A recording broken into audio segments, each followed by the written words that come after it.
Hello to all ladies and gentlemen, boys and girls. How are you all? I hope you all are fit and fine. Myself Piyush Pawar, your faculty of FMBDA at your CMS Sarthi.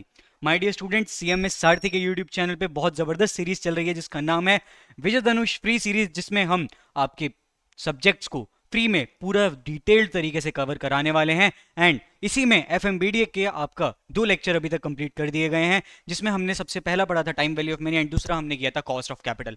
अब वक्त आ गया है अगले chapter की तरफ आगे बढ़ने का, जिसका नाम है आज comparative and common size financial statements and trend analysis. आज हम करने वाले हैं ये वाला चैप्टर, जिसमें हम मेजरली इन 3 टॉपिक्स के बारे में बात करेंगे। तो आइए करते हैं हमारे इस चैप्टर की और इस सेशन की जबरदस्त तरीके से शुरुआत। आइए let's start.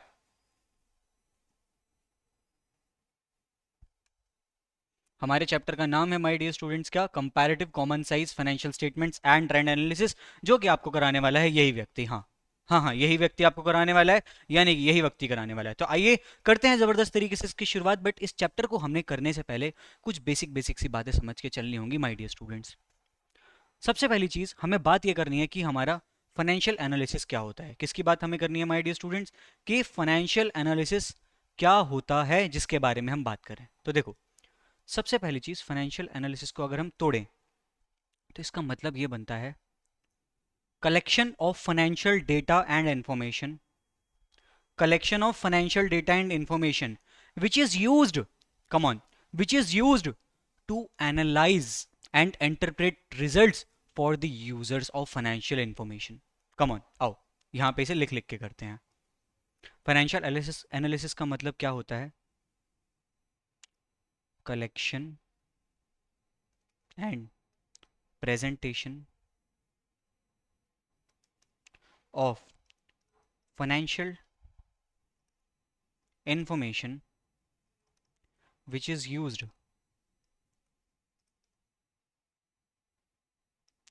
to interpret by users of financial data या financial statements या financial information। अब यहाँ पे इसका मतलब क्या आता है पहले वो समझते हैं माय डियर स्टूडेंट्स। इसका जो सेंस है वो ये बनता है हमारे सामने कि हम डेटा जो हमें फाइनेंशियल इन्फॉर्मेशन या फाइनेंशियल डेटा प्रोवाइड किया गया है, हम क्या करते हैं, उसे कलेक्ट करते हैं, उसे प्रेजेंट करते हैं। प्रेजेंट करने के बाद हम उसे एनालाइज करते हैं और दे देते हैं कि नहीं यूजर्स को। वो यूजर्स क्या करते हैं, उस डेटा को करते हैं इंटरप्रेट और अकॉर्डिंगली अपने डिसीजंस को मेक करते हैं। जैसे फॉर एग्जांपल मैं आप सभी के सामने बात करूं कि जो एक इन्वेस्टर है या एक जो डेटर है या जो क्रेडिटर है, क्रेडिटर को दिमाग में कैसे आएगा कि मुझे इस कंपनी को लोन देना चाहिए या नहीं देना चाहिए? भैया वो तो बैंक का काम होता है।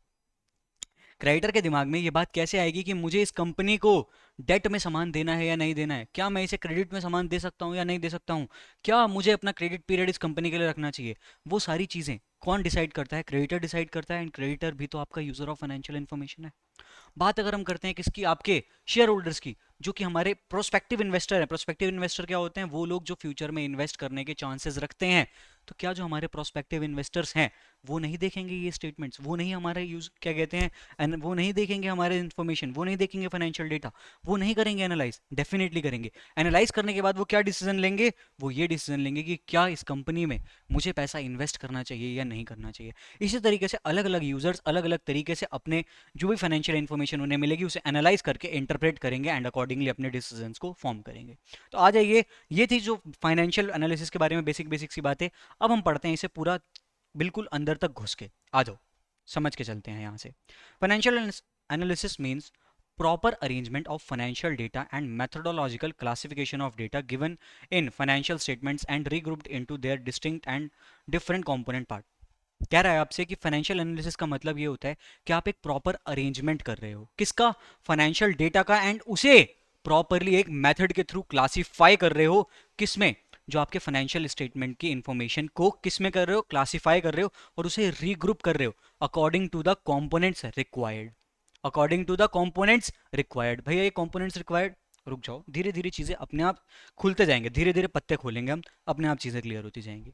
It involves the division of facts or based on definite plans, classifying them into classes on certain condition and presenting them into most convenient and simple method। इसका मतलब क्या है? इसमें 3 स्टेप्स जो मेजॉरिटी ऑफ स्टेप्स इन्वॉल्व है वो ये है कि जो भी हमें फाइनेंशियल डेटा दिखा उसे हम डिवाइड कर देंगे अलग अलग फैक्ट्स के बेस पे। उसके बाद क्या करेंगे, हम उन्हें क्लासीफाई करेंगे। पहले हमने डिवाइड कर दिया, तोड़ दिया, सबको फैला दिया। उसके बाद हमने क्लासीफाई करा कि आ जाओ, हमें डेटा अगर चाहिए सिर्फ और सिर्फ किसका, उसका कि शॉर्ट टर्म सॉल्वेंसी का, तो तुम इधर आ जाओ। हमें चाहिए डेटा लॉन्ग टर्म सॉल्वेंसी का, तुम इधर आ जाओ। हमें बात करनी है प्रॉफिटेबिलिटी की, तुम इधर आ जाओ। इस तरीके से हम अलग अलग ग्रुप्स बना देंगे एंड उसमें क्लासीफाई कर देंगे किसे, हमारे फाइनेंशियल डेटा को। एंड लास्ट में क्या करेंगे, इसे अच्छे से प्रेजेंट कर देंगे जिसके थ्रू लोग अपने एनालाइज करने के बाद इंटरप्रेट कर पाएं डिसीजंस को एंड अकॉर्डिंगली आगे वाली स्टेप्स को वो फर्दर प्रोसीड कर पाएं। आ जाओ। It is in comparison and examination of components for making conclusion about the profitability, efficiency, liquidity, position of the business. जो आपका फाइनेंशियल एनालिसिस है ना, वो एक कंपैरिजन और एग्जामिनेशन स्टैब्लिश करता है। कैसे करता है कंपैरिजन, कैसे करता है कि इस कंपनी का ग्रॉस प्रॉफिट रेशियो या नेट प्रॉफिट रेशियो इतना है, दूसरी कंपनी का कितना होगा, जिसका ज़्यादा होगा उसकी तरफ जाने के चांसेस ज़्यादा होंगे। इसका टर्नओवर रेशियो कितना है, उसका टर्नओवर रेशियो कितना है, ये सारी चीज़ों को एनालाइज करके हम ये देखेंगे कि मुझे इस कंपनी में जाना चाहिए, इस कंपनी में जाना चाहिए। इस कंपनी का कैश फ्लो ज़्यादा बेटर रहता है, इस कंपनी का कैश फ्लो फंसा रहता है, तो मुझे इस कंपनी में जाना चाहिए, इस कंपनी में जाना चाहिए। ये कौन डिसाइड करता है, ये यूजर्स करते हैं। और इसी तरीके से आपका कंपैरिजन स्टैब्लिश होता है एंड उसी के बाद हमारे फर्दर स्टेप्स को लिया जाता है। आ जाइए, बढ़ते हैं आगे की तरफ। अब बात हम ये करते हैं कि हमारे फाइनेंशियल, जो हम इतनी देर से बात कर रहे हैं कि financial analysis, financial analysis, financial analysis, इसका ऑब्जेक्टिव क्या है, हमें ये फाइनेंशियल एनालिसिस करना क्यों होता है। देखो बहुत सिंपल सी बात है, हमें ये जानना होता है फर्म की प्रॉफिटेबिलिटी क्या है, क्या वो उतनी प्रॉफिटेबल है या नहीं जिसमें हम जा सकें। हमें ये जानना होता है फर्म की financial position and financial performance कैसी है। फाइनेंशियल पोजीशन का मतलब होता है क्या, कि उसकी लिक्विडिटी कैसी है, एंड फाइनेंशियल परफॉर्मेंस का मतलब क्या होता है, उसकी प्रॉफिटेबिलिटी कैसी है। जब हमने बात करी लिक्विडिटी की, यहाँ पे दो चीजें आती हैं, short term liquidity, long term liquidity. इन दोनों की बातें चलती हैं एंड लास्ट जो बातें चल रही होती है हमारे सामने, वो ये बात चल रही होती है कि क्या इस कंपनी की अंदर डेट सर्विसिंग है, जो पैसा मैंने इसे दिया है, साथ ही साथ जो इसने मुझे प्रिंसिपल अमाउंट वापस करना है 1 साल के अंदर, क्या वो देने की इस कंपनी की हिम्मत है या नहीं। ये सारी चीजें हम किस में समझ के चल रहे होते हैं, ये सारी चीजें हम समझ के चल रहे होते हैं किस में my dear students, financial analysis में। एंड यही है हमारा क्या ऑब्जेक्टिव फाइनेंशियल एनालिसिस करने का। तो आ जाओ एक बार इसे यहां से भी रीड कर लेते हैं। वो क्या कह रहा है, to examine the financial health. Financial health का मतलब क्या होता है, फाइनेंशियल पोजीशन, फाइनेंशियल पोजीशन। उसके बाद to evaluate profitability of enterprise, to understand the long term and short term solvency of business. मैंने लिक्विडिटी बोला था, इन्होंने सॉल्वेंसी बोल दिया, बात सेम ही है। To study the debt servicing capacity. Debt servicing capacity का मतलब क्या होता है कि जितना इन्होंने मुझे इंटरेस्ट देना है, साथ ही साथ जितना मुझे इन्होंने एनुअल पेमेंट देना है, एनुअल रीपेमेंट देना है, क्या उतनी हिम्मत है इस कंपनी की, क्या उतनी हिम्मत है इस फर्म की। वो सारी बातें भी हम किस में कर रहे होते हैं माय डियर स्टूडेंट्स, वो सारी बातें भी हम कर रहे होते हैं हमारे फाइनेंशियल एनालिसिस के थ्रू। तो यही है हमारे फाइनेंशियल एनालिसिस के ऑब्जेक्टिव। अब आ जाइए, जो हम financial analysis financial analysis financial analysis इतनी देर से बातें कर रहे हैं, एक्चुअल में क्या क्या ऐसे टूल्स हैं जिसके थ्रू हम अपने फाइनेंशियल एनालिसिस की ऑब्जेक्टिव्स को, के फाइनेंशियल एनालिसिस के इस टॉपिक को कंटिन्यू कर पाते हैं। तो देखो उसमें आते हैं हमारे 6 पार्ट। कौन कौन से, सबसे पहला है हमारे पास में कंपैरेटिव स्टेटमेंट एनालिसिस, दूसरा है कॉमन साइज फाइनेंशियल एनालिसिस, तीसरा है ट्रेंड एनालिसिस, चौथा है रेशियो एनालिसिस, फिर है कैश फ्लो, फिर है फंड फ्लो। अब देखो ये जो 3 आपके हैं ना, ये है आज का चैप्टर का टॉपिक, ये है टुडे, ये हम करने वाले हैं आज। जो आपकी नेक्स्ट वीडियो आएगी विजय धनुष में, उसमें हम करेंगे ये चैप्टर। बाकी ये तीनों अलग अलग चैप्टर हैं। तो फाइनेंशियल एनालिसिस का जो बड़ा सा यूनिट है ना, उसमें आपका चैप्टर 1 है ये तीनों, फिर है आपका ये चैप्टर 2, फिर ये है आपका चैप्टर 3 कैश फ्लो एनालिसिस, और ये है आपका चैप्टर 4 क्या फंड फ्लो एनालिसिस। एंड इसी के सीक्वेंस में हम इस चैप्टर्स को पढ़ेंगे, ठीक है।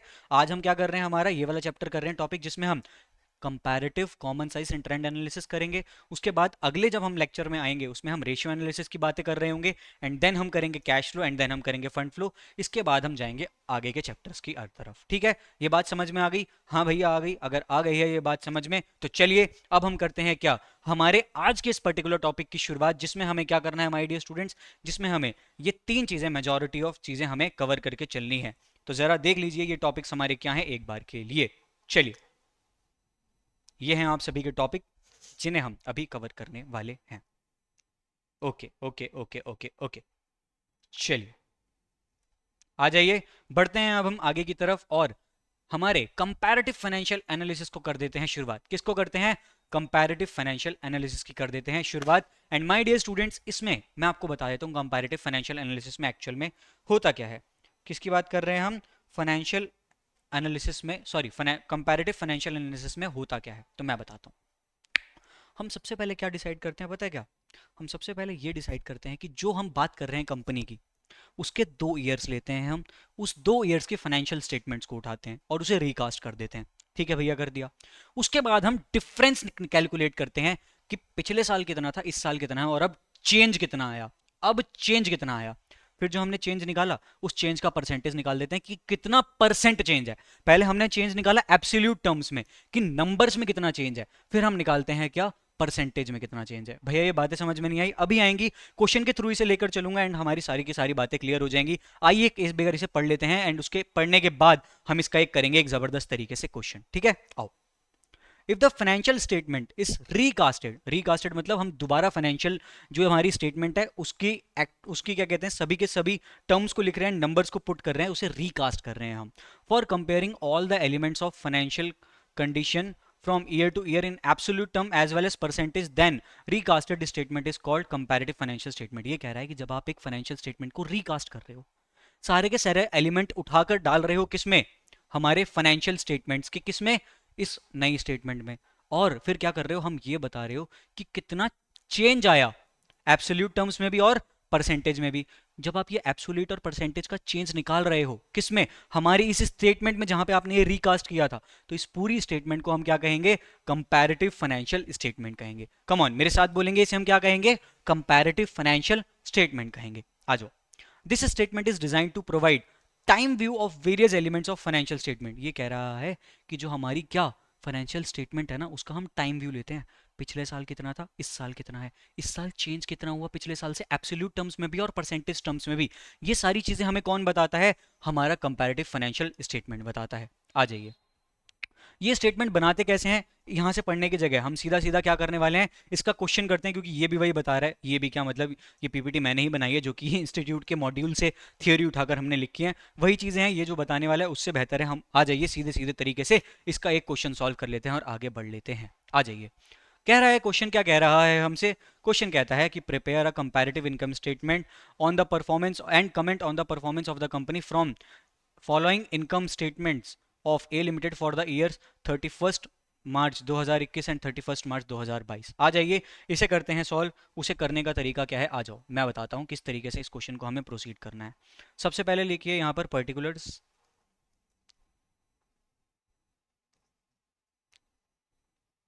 ठीक है।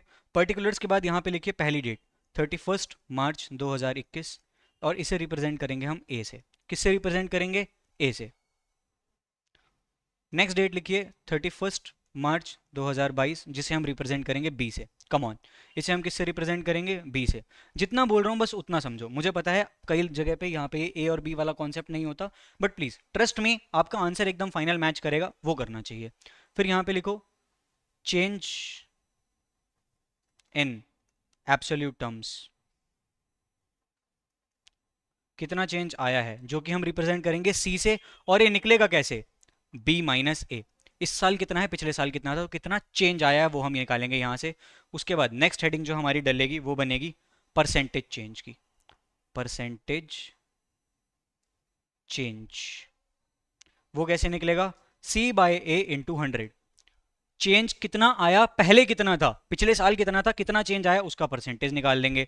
तो चेंज कितना है सी, पिछले साल कितना था ए, तो सी बाय ए इंटू 100। इस तरीके से हम अपनी चीज़ों को निकाल रहे होंगे। मुझे ज़रा 1 मिनट दे दीजिए, फिर हम कंटिन्यू करते हैं। मुझे ज़रा बस 1 ही मिनट दे दीजिए, मैं ज़रा थोड़ा सा अपना मुंह ठीक कर लेता हूँ, पसीना आ रहा है, तो एक बार उसे साफ कर लेता हूँ एंड हेडफोन्स को थोड़ा सा परफेक्ट कर देता हूँ, ताकि आपके माइक में आपको आवाज़ एकदम सही तरीके से आ रही हो। Just a second my dear students, मुझे बस 1 मिनट दे देंगे आप लोग।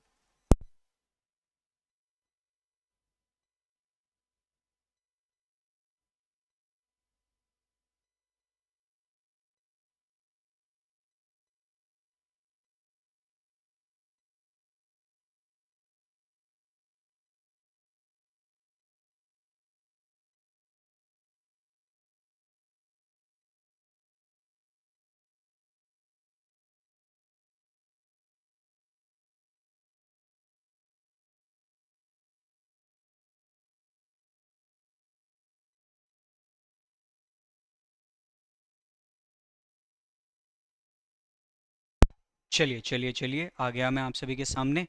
कर लेते हैं हम आगे की चीज़ों को कंटिन्यू। आओ, सबसे पहली चीज़ हमें क्वेश्चन में ये देखनी है। मैं एक बार क्वेश्चन अपने साथ भी यहाँ पे भी खोल लेता हूँ, नहीं तो मैं बार बार क्वेश्चन ही स्क्रॉल करता रह जाऊँगा। आपके लिए मैंने क्या कर दिया है, आपके जो विजय धनुष सीरीज़ है वहाँ पे फ्री विजय धनुष फ्री बैच जो आपको वेबसाइट पे 2 रुपये का आप परचेज कर सकते हैं, वहाँ पे मैंने अपनी इस PDF को डाल दिया है जहाँ से आप इस क्वेश्चन को उठा सकते हैं। ठीक है, मैं एक बार क्वेश्चन खोल लेता हूँ अपने पास भी।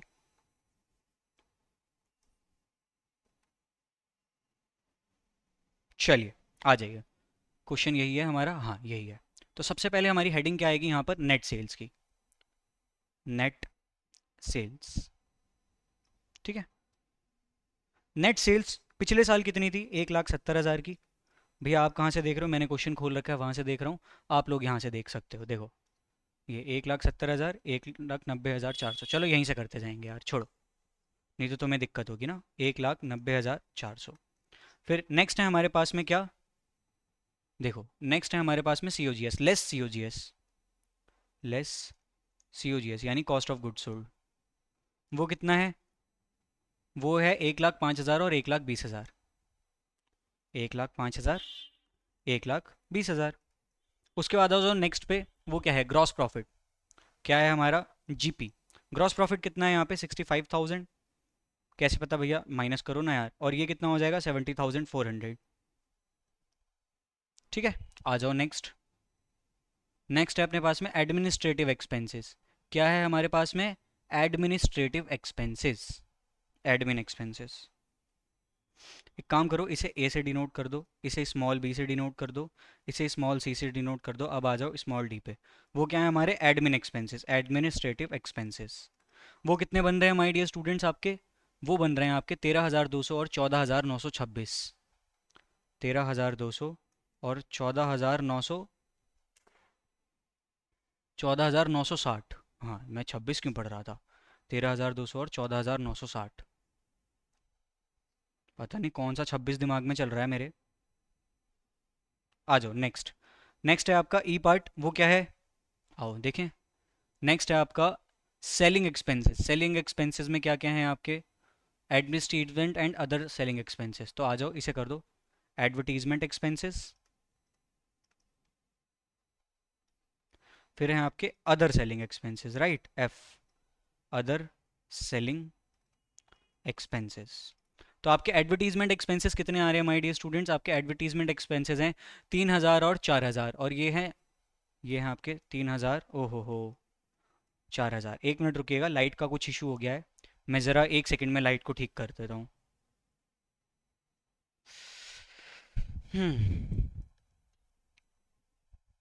चलिए, देखिए 3,000 और 4,000 था ये आपका। उसके बाद आओ, ये कितना है, 40,800 और 41,800। कितना है, 40,800 और 41,800। आ जाओ नेक्स्ट, बढ़ते जाओ बढ़ते जाओ बढ़ते जाओ। एफ के बाद क्या है हमारा, जी क्या कहता था हमसे, जी कहता था टोटल सेलिंग एक्सपेंसेस। तो हमें क्या मिल जाएगा यहाँ से, total selling expenses, total selling expenses. वो क्या हो जाएगा, देखो ई और एफ को मिला के हमारा टोटल सेलिंग एक्सपेंसेस आ जाएगा, ई प्लस एफ। वो कितना हो जाएगा, यहाँ पे हो गया 43,800, और यहाँ पर कितना हो गया, यहाँ पर हो गया 45,800। ओहो हो, मैंने अपने आप को तो दिखाना ही भूल गया, लियो आ गया मैं। ठीक है, चलो नेक्स्ट है। उसके बाद में हमारे पास में क्या है, टोटल सेलिंग एक्सपेंसेस के बाद में हमारे पास में ऑपरेटिंग एक्सपेंसेस। ऑपरेटिंग एक्सपेंसेस क्या है, admin expenses plus selling expenses. देखो क्या कह रहा है आपसे ये, ऑपरेटिंग एक्सपेंसेस हैं A प्लस बी, जो कि हैं total selling expenses plus admin expenses. तो हम क्या करेंगे, यहाँ पे ऑपरेटिंग एक्सपेंसेस को ले लेंगे, EFGH। एच क्या है हमारे पास में, ऑपरेटिंग एक्सपेंसेस, जो कि क्या है, admin plus total selling. Admin कितने थे हमारे पास में, एडमिन था यहाँ पे D में, D, और टोटल सेलिंग है G में, तो D प्लस G। इस तरीके से करो, कोई फर्क नहीं पड़ता, उन्होंने अलग तरीके से लिखा है, हम अलग तरीके से लिख रहे हैं, हमारा आंसर सही आना चाहिए, दैट मैटर्स ओनली। तो ये कितना हो जाएगा, 13,200 प्लस 43,800। तो ये हो जाएगा आप सभी के सामने कितना, 57,000। और ये कितना हो जाएगा, 14,960 प्लस 45,800। तो ये हो जाएगा आप सभी के सामने 60,760। ठीक है, आ जाओ। एच निकल गया, उसके बाद भैया कितना टाइम लगा रहे हो? कुछ नहीं करना है, मैं आपको जेन्युइनली बताऊं, मैं आपको यहाँ पर समझाते हुए करा रहा हूँ ये क्वेश्चन। जब आप इस क्वेश्चन को प्रैक्टिस करके एग्जाम में करोगे ना, लेस देन 10 मिनट्स का क्वेश्चन है ये। हम क्या कर रहे हैं, हम स्टेटमेंट देख रहे हैं, इनकम स्टेटमेंट यहाँ से देख रहे हैं, यहाँ उतार रहे हैं। यहाँ तो मैं बार बार ऊपर नीचे कर रहा हूँ, तो मेरा आंसर इतना वो कर रहा है, वेरी कर रहा है। अदरवाइज आपका यहाँ पे क्वेश्चन पेपर होगा, यहाँ पे आपकी आंसर शीट होगी, यहाँ देखोगे यहाँ लिखोगे, यहाँ देखोगे यहाँ लिखोगे, यहाँ देखोगे यहाँ लिखोगे। इस तरीके से होगा ये क्वेश्चन, बहुत ईजी है। उसके बाद देखो ऑपरेटिंग एक्सपेंसेस के बाद क्या है, ऑपरेटिंग प्रॉफिट। क्या है उसके बाद हमारा, GHI, वो क्या है, ऑपरेटिंग प्रॉफिट। ऑपरेटिंग प्रॉफिट कैसे निकलता है, gross profit minus operating expenses plus gross, हाँ, ऑपरेटिंग एक्सपेंसेस में से हम क्या कर, सॉरी, ग्रॉस प्रॉफिट में से ऑपरेटिंग एक्सपेंसेस को माइनस कर देंगे। तो ग्रॉस प्रॉफिट है आपका सी में से हम एच को माइनस कर देंगे, तो क्या आ जाएगा आपका, ऑपरेटिंग प्रॉफिट आ जाएगा, जो कि कितना है माय डियर स्टूडेंट्स, वो हमें क्वेश्चन में गिवन ही है, जो कि है हमारे पास में, हाँ, 8,000 एंड 9,640, 8,000 एंड 9,640। आई के बाद क्या आता है आपके पास में, जे आता है। आई के बाद क्या आता है, जे। तो जे में हमारा क्या है, ऑपरेटिंग प्रॉफिट के बाद अदर इनकम है, अदर एक्सपेंसेस हैं, अदर इनकम, और क्या है, जे के अदर एक्सपेंसेस।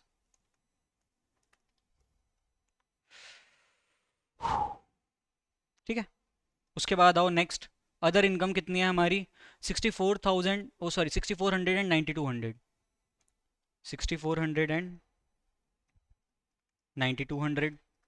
उसके बाद अदर एक्सपेंसेस कितने हैं, अदर एक्सपेंसेस हैं आपके 6,800 एंड 4,800, 6,800 एंड 4,800 इन शॉर्ट। उसके बाद आ जाओ अदर एक्सपेंसेस के बाद नेक्स्ट हेडिंग क्या है, PBT, profit before tax, JKL।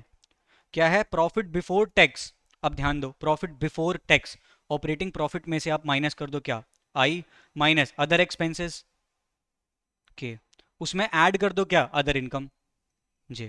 तो इस तरीके से आपकी क्या आ जाएगी, प्रॉफिट बिफोर टैक्स आ जाएगा। तो ध्यान दो ये कितना कितना गिवन है, ये आपका 7,600 एंड 14,040, 7,600 एंड 14,040, 7,600 एंड 14,040, ये आपका क्या आ गया, प्रॉफिट बिफोर टैक्स। इसके बाद आ जाएगा एम, आपका आ जाएगा टैक्स।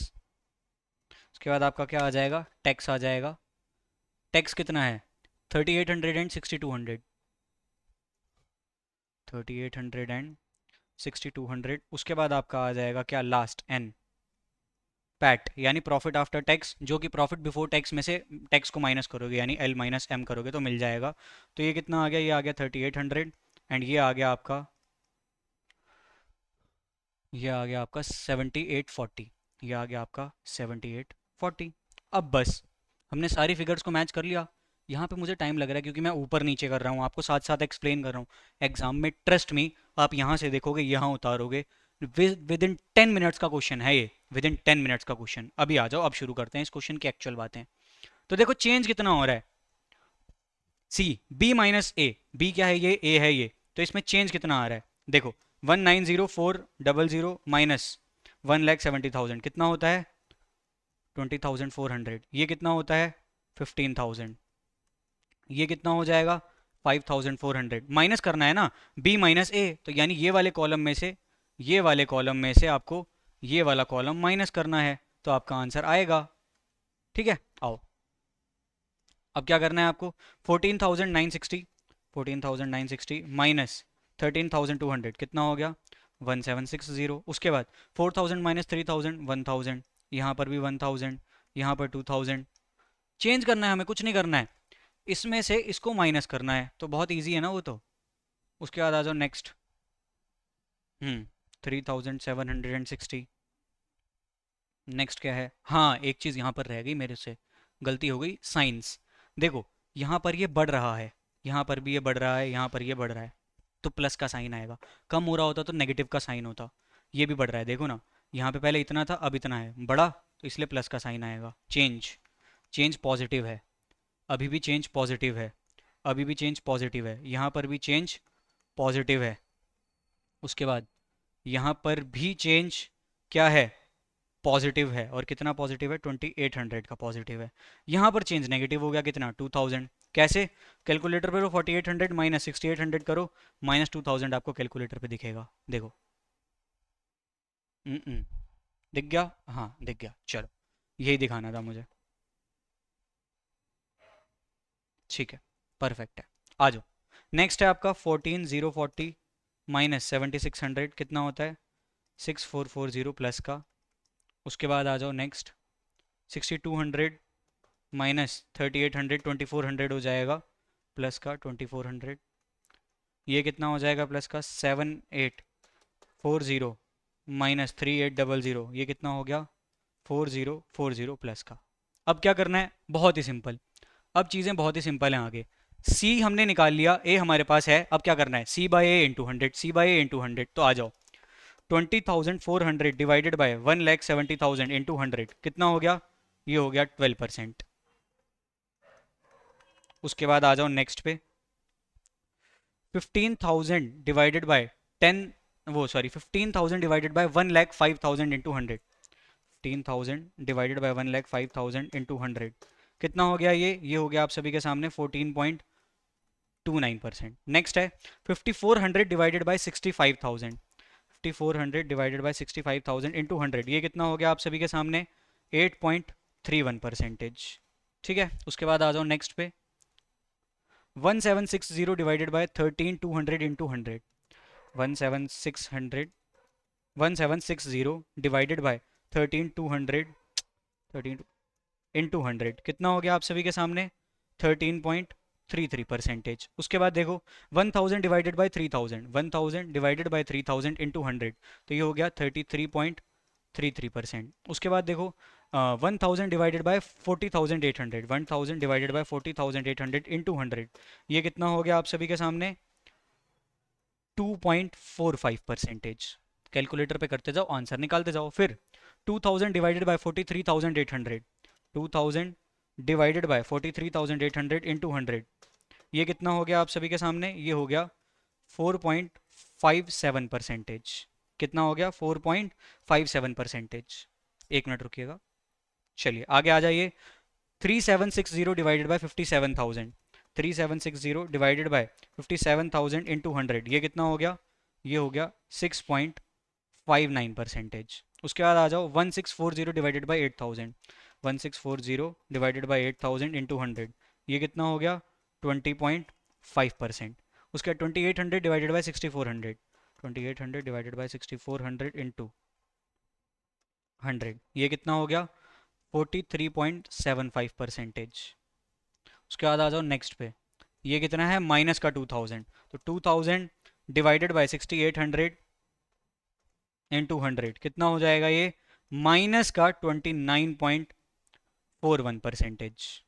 बाकी सबके आगे प्लस प्लस का साइन खुद लगा लीजिएगा, मैं भूल गया था, बट आपको लगाना है क्योंकि ये आपको बिल्कुल बताना है कंपैरेटिव स्टेटमेंट में कि इस साल कितना है, पिछले साल कितना था, तो जो चेंज आया है वो चेंज पॉजिटिव है या नेगेटिव है। उसके बाद आ जाइए 6440 डिवाइडेड बाय 7600 इंटू 100, तो ये हो गया आप सभी के सामने 84 पॉइंट प्लस का 84.74%। उसके बाद 2400 divided by 3800, 2400 divided by 3800 into 100, तो ये हो गया प्लस का 63.16%। उसके बाद 4040 डिवाइडेड बाय 3800 इंटू 100, ये हो गया आप सभी के सामने प्लस का 106.32%। एंड इसी तरीके से आपका पूरा कंपैरेटिव, आई रिपीट, आपका पूरा कंपैरेटिव इनकम स्टेटमेंट हो गया है तैयार। ये देखिए, इस तरीके से आपको बनाना था, कुछ नहीं करना, कास्ट करो, पूरी फाइनेंस जो आपको क्वेश्चन में दे रखा है वही क्वेश्चन उतारो,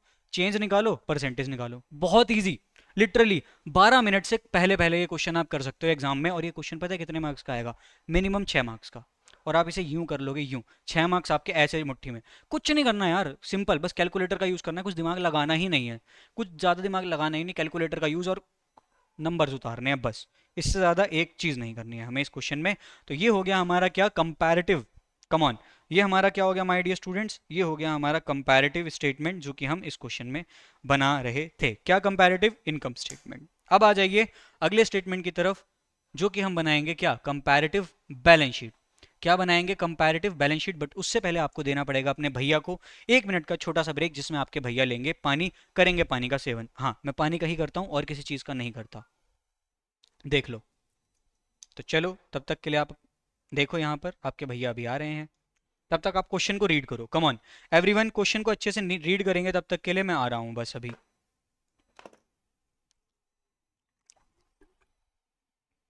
हम्म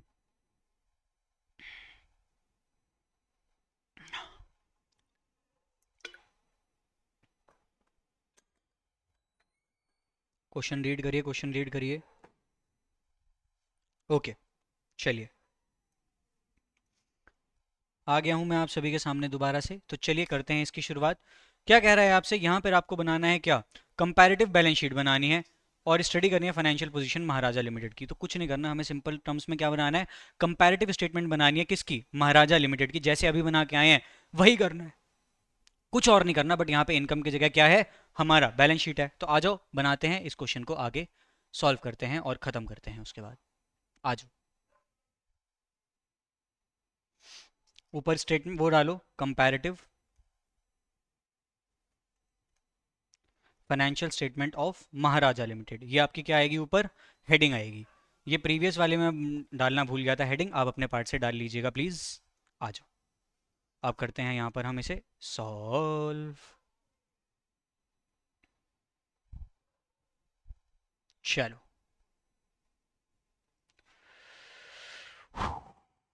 सबसे पहले हमारे पास में क्या आएगा? पर्टिकुलर्स आएगा।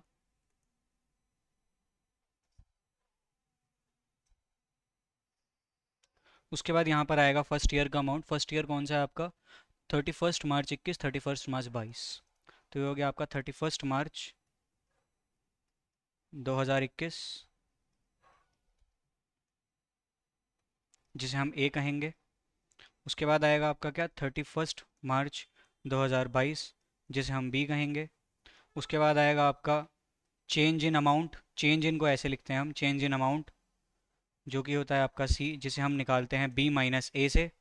उसके बाद हम निकालेंगे क्या? Percentage change in amount, percentage change in amount, जिसे हम निकालेंगे कैसे? सी बाई ए इंटू 100 से। कैसे निकालेंगे? सी बाई ए इंटू 100 से। जस्ट अ सेकेंड,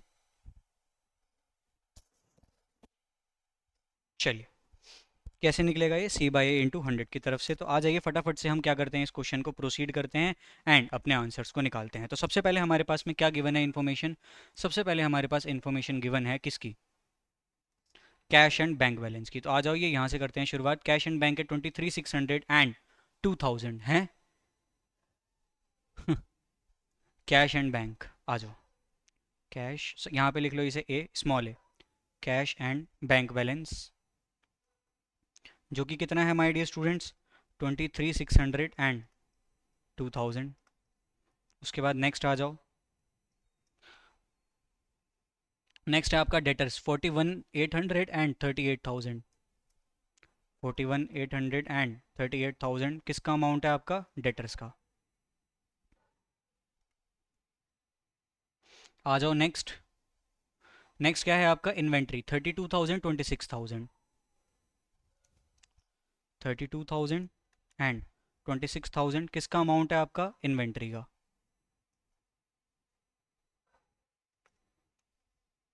उसके बाद है आपका डी, स्मॉल डी। वो क्या है? वो है आपका other current asset. Other current asset, और उसका अमाउंट क्या है? देख के चलते हुए हमारे साथ में बढ़ेंगे आगे। अदर करंट एसेट का अमाउंट है आप सभी के सामने 6,400 एंड 2,600। 6,400 एंड 2,600। आ जाइए, आगे की तरफ चलते रहते हैं हम।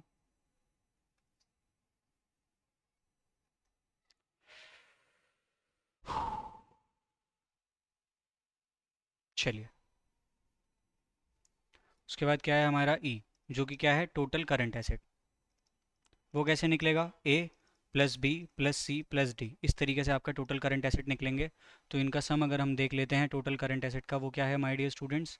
वो है आप सभी के सामने 1,03,800 एंड 68,600। 1,03,868,68,600। ये बन गया आपका क्या टोटल करंट एसेट। आ जाइए इसके बाद अगली इन्फॉर्मेशन क्या है। फिर हम जा रहे हैं सीधा सीधा फिक्स्ड एसेट पे, जो कि शुरुआत हो रही है जिसकी किससे, लैंड एंड बिल्डिंग से। तो आ जाओ यहाँ पे शुरुआत करते हैं किसकी, लैंड एंड बिल्डिंग की, एफ से।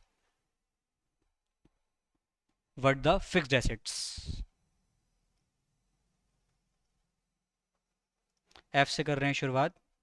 व्हाट द फिक्स्ड एसेट्स, जिसमें सबसे पहले हमारे पास लैंड एंड बिल्डिंग आ जाएगी। लैंड एंड बिल्डिंग में अगर हम देखें तो कितना अमाउंट है, 54,000, 34,000, 54,000 एंड 34,000। उसके बाद आगे आओ, ई एफ जी, जी में क्या है,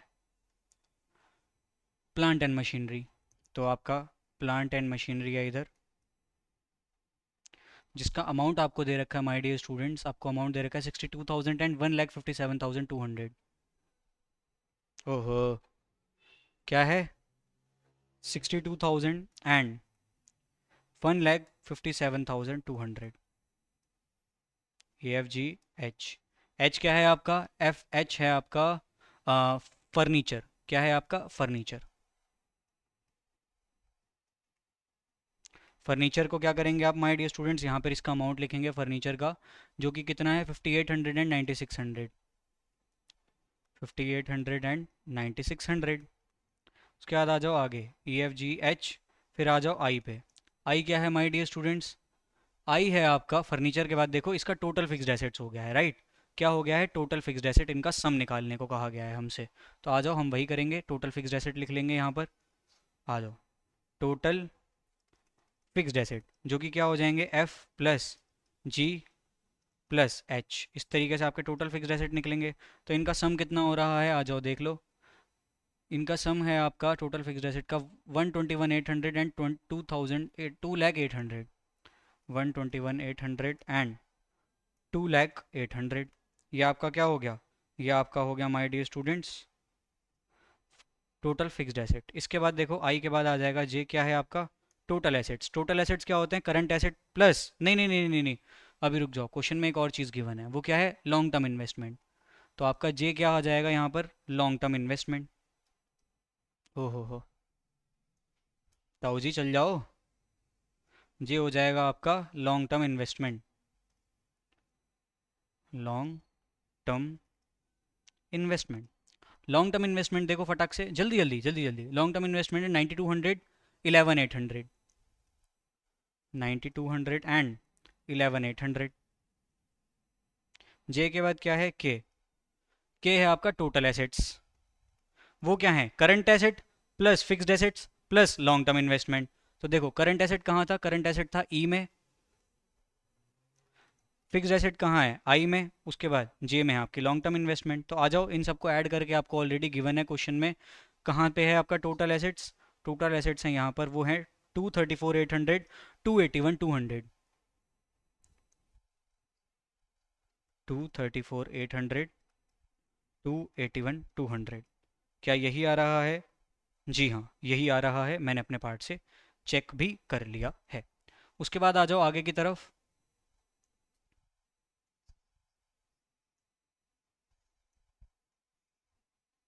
यहाँ से आपके टोटल एसेट्स हो गए हैं ख़त्म। अब हम बढ़ेंगे आगे, के बाद क्या आता है, एल। और अगले एल से जो हमें करंट करंट वो सॉरी एल फॉर लाइबिलिटीज़, तो अब हम लाइबिलिटीज़ की तरफ बढ़ रहे हैं, राइट।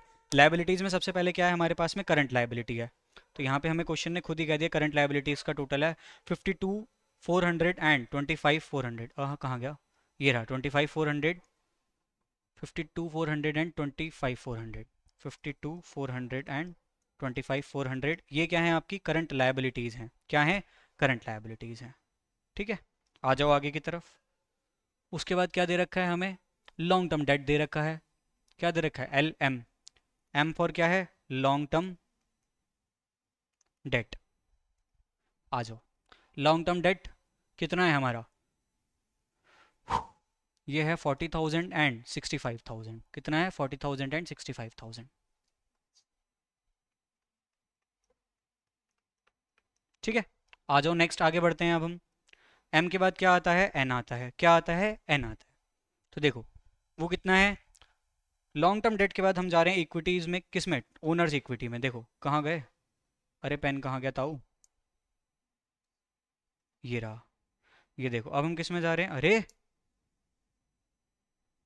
ये रहा देखो, ओनर्स इक्विटी में जा रहे हैं अब हम। यहाँ देखो ये देखो मैंने कुछ किया है यहाँ, इसके यहाँ पे हमारी दो आइटम्स हैं, कौन कौन सी, equity share capital and reserve and surplus.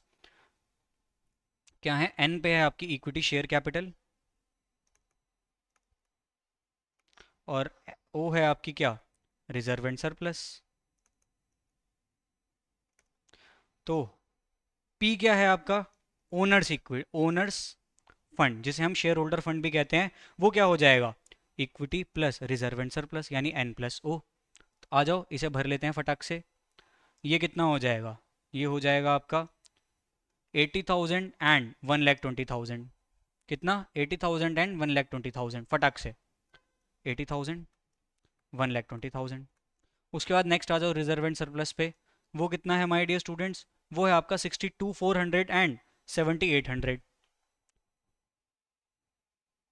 देखो 62,400 एंड 7,800। तो ओनर्स फंड इन दोनों का सम है, वो कितना है माय डियर स्टूडेंट्स, वो है आप सभी के सामने 1,42,400 एंड 1,90,800। 1,42,400 एंड 1,90,800। इससे आपको क्या मिल जाएगा लास्ट में, पी के बाद आता है क्यू, और इसमें आपको मिल जाएगी टोटल लायबिलिटीज। टोटल लायबिलिटीज कितनी होंगी my dear students, total liabilities होंगी आपकी current liability plus long term debt plus owners fund. तो करंट लायबिलिटी यानी L plus long term debt plus M यानी कि ओनर्स फंड प्लस पी। इस तरीके से आपका आ जाएगा। तो टोटल लायबिलिटीज आपकी कितनी है, 234,800 एंड 281,200। 234,800 एंड 281,200। इस तरीके से आपने क्या करा, इस तरीके से आपने पूरा फाइनेंशियल स्टेटमेंट्स को उतार लिया अपने पास में। क्या करा, उतार लिया अपने पास में। अब आपको क्या करना है, अब आपको क्या करना है, सीधा सीधा चेंज दिखाना है, बी माइनस ए। तो आओ फटाक से चेंज दिखाते हैं। 2,000 माइनस 23,600 यानी माइनस का 21,600। चेक करें, हाँ यही आ रहा है। उसके बाद 38,000, 38,000 माइनस कितना, 41,800, तो ये हो गया माइनस का 3,800।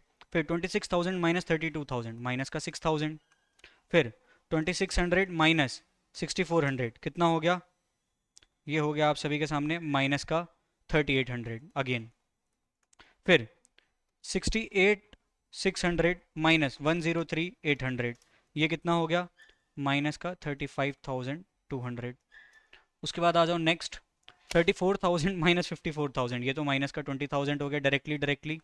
उसके बाद 157,200 माइनस 62,000, ये कितना हो गया, प्लस का 95,200। कितना, प्लस का 95,200। उसके बाद आ जाएगा आपका 9,600 माइनस 5,800। 9,600 माइनस 5,800 कितना हो गया, प्लस का 3,800। उसके बाद 20,800, नहीं ये गड़बड़ है। देखो टोटल फिक्स्ड एसेट में मैंने गड़बड़ कर दिया है। टोटल फिक्स्ड एसेट है आपके 200, 800 था, मैंने 2,800 कर दिया।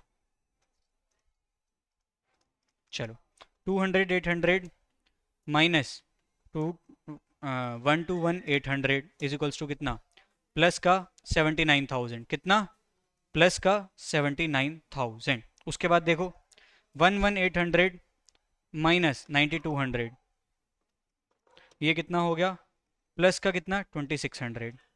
उसके बाद देखो आगे टोटल एसेट्स वाले पार्ट में आ जाओ सीधा सीधा।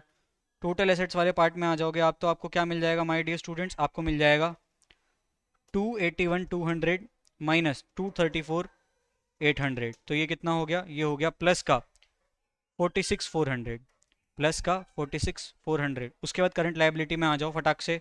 करंट लायबिलिटी में आपको क्या देखने को मिल रहा है my dear students, current liability का अमाउंट देखें। करंट लायबिलिटी का अमाउंट था 25,400 था, मैंने यहाँ पे 2,500 ही लिख रखा है सिर्फ।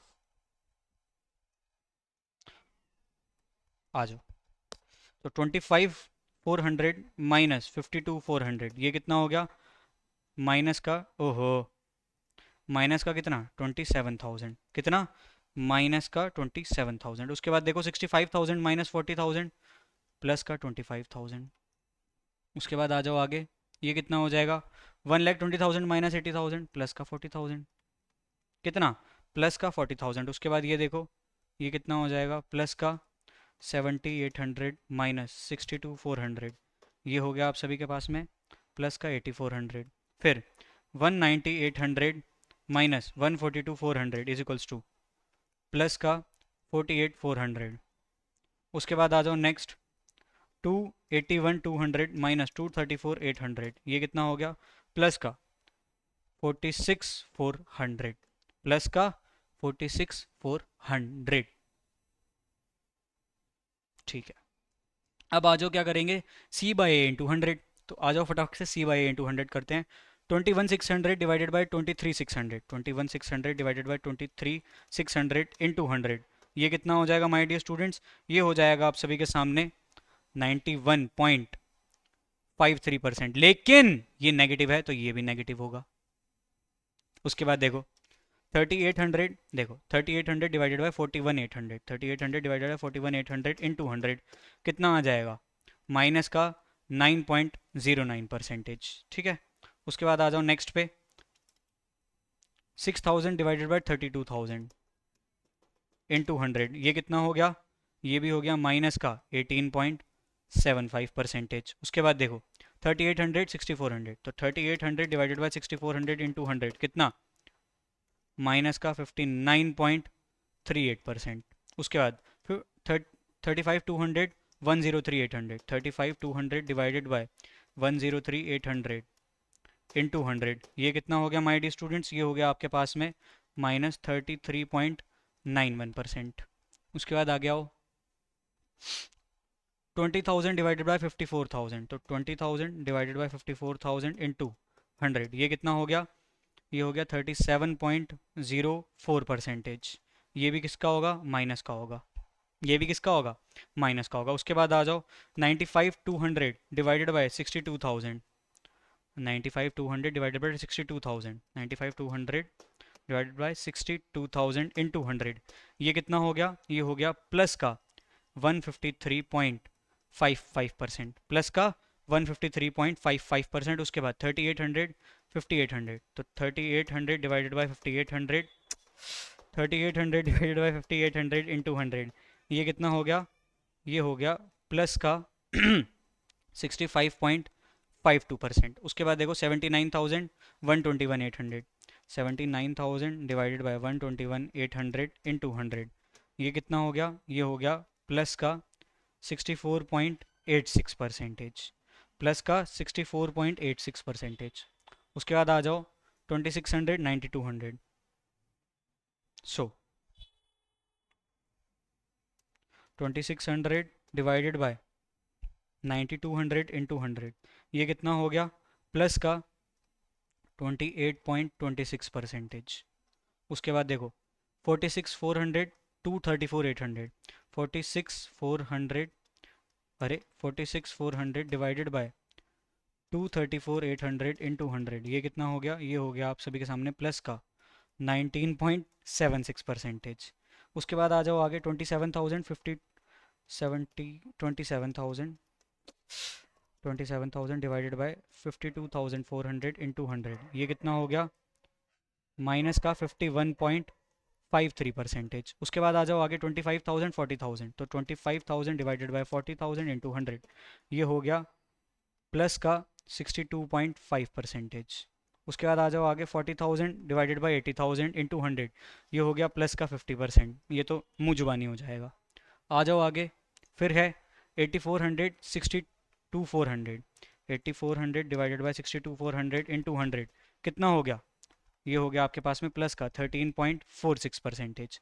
फिर 48,400 डिवाइडेड बाई 1, यही करना है हमें, मैं कह रहा हूँ ना आपसे, कुछ नहीं करना है, उतारना है, उसके बाद आपको कैलकुलेटर का खेल खेलना है, वही कर रहा हूँ मैं, कुछ समझा रहा हूँ कुछ भी नहीं समझा रहा हूँ, कैलकुलेटर खेल रहा हूँ मैं बस आपके सामने आके। मेरा एफर्ट नहीं है इस लेक्चर के लिए जरा भी, बहुत जरा सा एफर्ट है। 48, ओहो 48,400 डिवाइडेड बाय 142,400, हाँ 142,400 इंटू 100, कितना हो गया, ये हो गया प्लस का 33.99%। उसके बाद आगे आ जाओ 46,400 डिवाइडेड बाय 234,800 इंटू 100, तो ये आप सभी के सामने आ गया प्लस का 19.76%। एंड इसी के साथ आपका ये वाला क्वेश्चन भी हो गया है समाप्त। एक बार क्या करेंगे इसे आप, मैं आपके लिए फुल स्क्रीन कर देता हूँ, अपने पार्ट से पूरा देख लीजिए।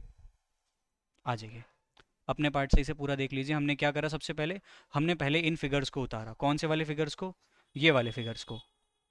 ये वाले फिगर्स को हमने क्वेश्चन से देख के उतारा।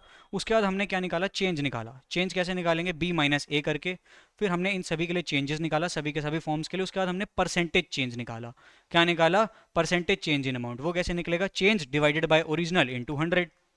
Change divided by original into 100, यानी कि c divided by a into 100। इस तरीके से हमने क्या किया है, इस पूरे क्वेश्चन को हमारे सामने सॉल्व किया है। ठीक है, इस तरीके से हमने इस क्वेश्चन को सॉल्व किया है। अब आ जाइए आगे की तरफ, कंपैरेटिव फाइनेंशियल स्टेटमेंट्स। जो अभी हम ये कर रहे थे ना, कंपैरेटिव फाइनेंशियल एनालिसिस, इसके कुछ एडवांटेजेस एंड डिसएडवांटेजेस की तरफ बढ़ते हैं। एंड उसके बाद हम क्या करेंगे, हमारे कॉमन साइज फाइनेंशियल स्टेटमेंट्स की तरफ प्रोसीड कर जाएंगे। किसकी तरफ प्रोसीड कर जाएंगे, कॉमन साइज फाइनेंशियल स्टेटमेंट्स की तरफ प्रोसीड कर जाएंगे। आ जाइए, उससे पहले हम एक बार इनके एडवांटेजेस एंड डिसएडवांटेजेस को पढ़ते हैं। सबसे पहले एडवांटेज क्या है, वो ये है कि फिगर्स फॉर 2 और more period are placed side by side to facilitate interfirm comparison in horizontal. यहाँ पे इंटरफर्म नहीं होगा, यहाँ पे आपका इंट्राफर्म होगा। इसका मतलब क्या है, इंट्राफर्म का मतलब क्या होता है, जब आप अपनी ही फर्म का आपस में कंपैरिजन करते हैं। इसमें हम क्या करते हैं, दोनों फिगर्स को लिखा दोनों साल के, उसके बाद उसका कंपेयर कर रहे हैं कि कितना बढ़ा कितना नहीं बढ़ा। साथ ही साथ हमें पता चल रहा है कि हमारा पिछले साल से परफॉर्मेंस अच्छा हो रहा है या अच्छा नहीं हो रहा है। उसके बाद it bring out more clarity and the nature of trend of current changes that affect the enterprise. ये हमें बताता है ज़्यादा क्लैरिटी से कि क्या क्या हमारे कंपोनेंट्स चेंज हो रहे हैं, तो क्या क्या ट्रेंड बदल सकता है। जैसे पहले ज़माने में क्या होता था, पहले ज़माने में हमारी सैलरी के एक्सपेंसेस ज़्यादा होते थे, आज के टाइम पे हमारे सॉफ्टवेयर के एक्सपेंसेस ज़्यादा होते हैं। तो ये सारी चीज़ें क्या होती हैं, हम इंक्लूड करके चल रहे होते हैं किसमें, हमारे कंपैरेटिव फाइनेंशियल एनालिसिस से, जिसमें हम डिसीजन मेकिंग को ईजी कर पाते हैं। नेक्स्ट है, it helps in estimating weakness in operating cycle, financial and future position of the business. हमें यहाँ पे हम देख रहे हैं ना कि क्या क्या माइनस हो रहा है, क्या क्या प्लस हो रहा है, क्या क्या पॉजिटिव चेंज हो रहा है, क्या क्या नेगेटिव चेंज हो रहा है। तो उससे हम एनालाइज कर सकते हैं कि कहाँ कहाँ पर दिक्कत है, शॉर्ट टर्म में दिक्कत है, लॉन्ग टर्म में दिक्कत है, हमें पैसा पैसा उठाने में दिक्कत है, पैसा लगाने में दिक्कत है। इन सब की चीज़ें हम कहाँ से समझते हैं, कंपैरेटिव फाइनेंशियल एनालिसिस के थ्रू समझ पाते हैं। अब बात करते हैं, हर सिक्के के दो पहलू होते हैं, कुछ अच्छी बातें हैं तो कुछ बुरी बातें भी इसमें डेफिनेटली होंगी ही होंगी।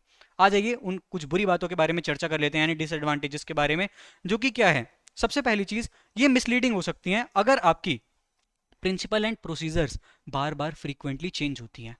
पहले मेरी प्रिंसिपल प्रोसीजर ये कहते थे कि मैं गुडविल को अलग तरीके से वैल्यू करूंगा, अब मेरे कहते हैं कि मैं अलग तरीके से वैल्यू करूंगा। तो ये चीज़ हमारे कंपैरेटिव फाइनेंशियल एनालिसिस को थोड़ी पता है। वो तो सिर्फ अमाउंट देखेगा, चेंज निकालेगा, परसेंटेज निकालेगा। वो तो आपको ये चीज़ थोड़ी बताएगा कि यहाँ पे हमारे प्रोसीजर चेंज हुए हैं, उसको इससे फर्क नहीं पड़ता। नेक्स्ट चीज क्या है, without the knowledge of internal analysis it may be extremely misleading. अगर किसी को इंटरनल एनालिसिस की नॉलेज नहीं है तो ये उसके लिए पूरी तरीके से मिसलीडिंग हो सकता है। जैसे कि मैंने आपको अभी एग्जांपल दिया, किसका एग्जांपल दिया, गुडविल का। वैसे ही एक और एग्जांपल होता है किसका, डेप्रीशिएशन का। वैसे ही एक और एग्जांपल आपका बन सकता है किन किन चीज़ों का, आपके डेट का, आपके इक्विटी का, आपके किसका, इंटरेस्ट का। जैसे कि मैं आपको एक छोटी सी बात बताता हूँ, इंटरेस्ट का एक्सपेंस पहला हमारे पास कितना था, पहले हमारे पास इंटरेस्ट का एक्सपेंस था लेट सपोज 4 लाख का, इस साल हो गया वो 6 लाख का। तो लोग देखेंगे कि इंटरेस्ट का एक्सपेंस बढ़ रहा है, इसका मतलब क्या हो सकता है, इसका मतलब ये है कि यार इस कंपनी के पास लोन ज़्यादा है। लोग ये पार्ट देखेंगे, लेकिन जिसको इंटरनल एनालिसिस की नॉलेज होगी वो ये कहेगा कि कंपनी पैसा उठा रही है, कंपनी पैसा उठा पा रही है, इसका मतलब लोगों को कंपनी पे ट्रस्ट है कि अच्छा करेगी। तो इसलिए हमारा इंटरनल एनालिसिस का पार्ट बहुत जरूरी होता है। नेक्स्ट है, it does not show relation of any items of total asset और टोटल लायबिलिटी और टोटल नेट सेल्स। ये कहता है देखो ये आपस का रिलेशन तो बताता है, लेकिन ये नहीं बताता कि टोटल एसेट्स का कितना परसेंट है मेरा करंट एसेट, टोटल एसेट का कितना है मेरा प्लांट एंड मशीनरी। ये चीजें नहीं बताता हमारा कौन, कंपैरेटिव फाइनेंशियल एनालिसिस। एंड इसी के लिए आपका अगला जो हम पढ़ने वाले हैं क्या, कॉमन साइज फाइनेंशियल एनालिसिस, वो चीजें आपको ये बताता है परसेंटेज वाली। अभी उसे करते हुए आगे बढ़ेंगे। एक बार आखिरी इसका वो देख लेते हैं क्या, हमारा disadvantage, proper comparison between two और more firms can not be possible. क्यों पॉसिबल नहीं है, क्योंकि यहाँ पर आपको ये सिंपली एक ही बात कहता है, क्या कहता है, एक फर्म के 2 पीरियड उठाए उसका चेंज निकाल दिया। तो ये आपको एक कोई कॉमन बेस नहीं देता, एक कॉमन बेस नहीं देता कंपैरिजन के लिए। वो कॉमन बेस कौन देता है, कॉमन साइज फाइनेंशियल स्टेटमेंट्स, क्योंकि वहां पे हमें पता होता है कि सेल्स का कितना परसेंट हमारा सीओजीएस है, दूसरे का सेल्स का कितना परसेंट सीओजीएस है, तो फिर वहां पे कंपैरिजन क्या हो जाता है, पॉसिबल हो जाता है, बट यहाँ पे नहीं होता। इसीलिए कंपैरेटिव फाइनेंशियल स्टेटमेंट का ये भी एक तरीके से क्या है, डिसएडवांटेज है। अब कंपैरेटिव फाइनेंशियल स्टेटमेंट्स को पूरी तरीके से खत्म करने के बाद वक्त आ गया है किसका, कॉमन साइज फाइनेंशियल एनालिसिस की तरफ बढ़ने का। बट उससे पहले आपके भैया क्या करेंगे, आपके भैया आपसे कहेंगे कि चलिए ले लेते हैं हम क्या, एक छोटा सा ब्रेक, कितने मिनट का, 2 मिनट का, सिर्फ और सिर्फ 2 मिनट का हम ब्रेक लेंगे। 2 मिनट के ब्रेक के बाद आप सभी के सामने वापस आएंगे and common size financial analysis को पूरी तरीके से धज्जियां उड़ाते हुए आगे बढ़ जाएंगे। ठीक है, तो मिलते हैं आप सभी से क्या, 2 मिनट के ब्रेक के बाद।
ओके, 2 मिनट का ब्रेक हो गया है, ऑलमोस्ट ऑलमोस्ट पूरा। जस्ट 10 सेकेंड्स और वेट करते, मतलब वेट कहते हैं, जस्ट 10 मिनट्स और रुकते हैं, then we will start our class, I mean resume our class.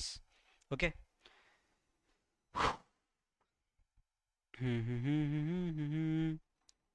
जिंदगी सवार दूं, एक नई बहार दूं, दुनिया ही बदल दूं, मैं तो प्यारा सा चमत्कार हूँ। मैं किसी का सपना हूँ जो आज बन चुका हूँ सच, अब ये मेरा सपना है कि तुम सबका सीए में इंटर क्लियर करूँ। मैं खुद ही करो, चलो आओ बढ़ते हैं अब हम अगले टॉपिक की तरफ, जिसमें हम क्या करने वाले हैं my dear students, common size financial analysis को प्रोसीड करने वाले हैं। माय डियर स्टूडेंट्स, बात करते हैं अगर हम किसकी, कॉमन साइज फाइनेंशियल एनालिसिस की, तो इसमें हमें कुछ नहीं करना होता। इसमें हमें सिंपली जो हम अभी कर रहे थे, फाइनेंशियल इन्फॉर्मेशन थी उसे उठा के पुट कर रहे थे ना, बस वही करना है। लेकिन यहां पर हमें एक नई चीज करनी होती है, वो क्या करनी होती है, वो लेना होता है एक कॉमन बेस।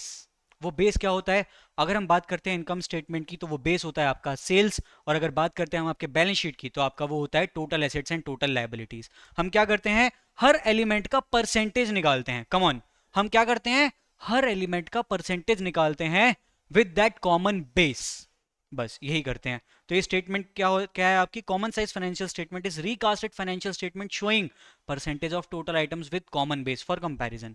अब ये स्टेटमेंट किस तरीके से बनता है उसे ना पढ़ते हुए सीधा सीधा हम आ जाते हैं हमारे क्वेश्चन की ओर, जहां से हमें ज्यादा अच्छे से इसकी क्लैरिटी मिल सकेगी कि किस तरीके से हम इसे करने वाले हैं। तो आइए, कह रहा है क्वेश्चन आपसे क्या, कि फॉलोइंग इनकम स्टेटमेंट से आप प्रिपेयर करें कॉमन साइज स्टेटमेंट। आ जाइए करते हैं इसे proceed.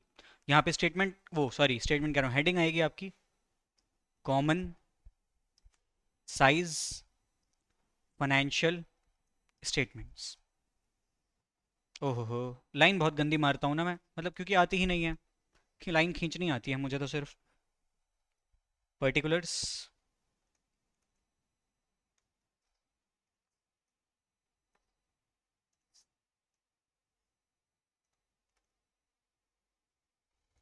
Common size financial statement नहीं, कॉमन साइज इनकम स्टेटमेंट।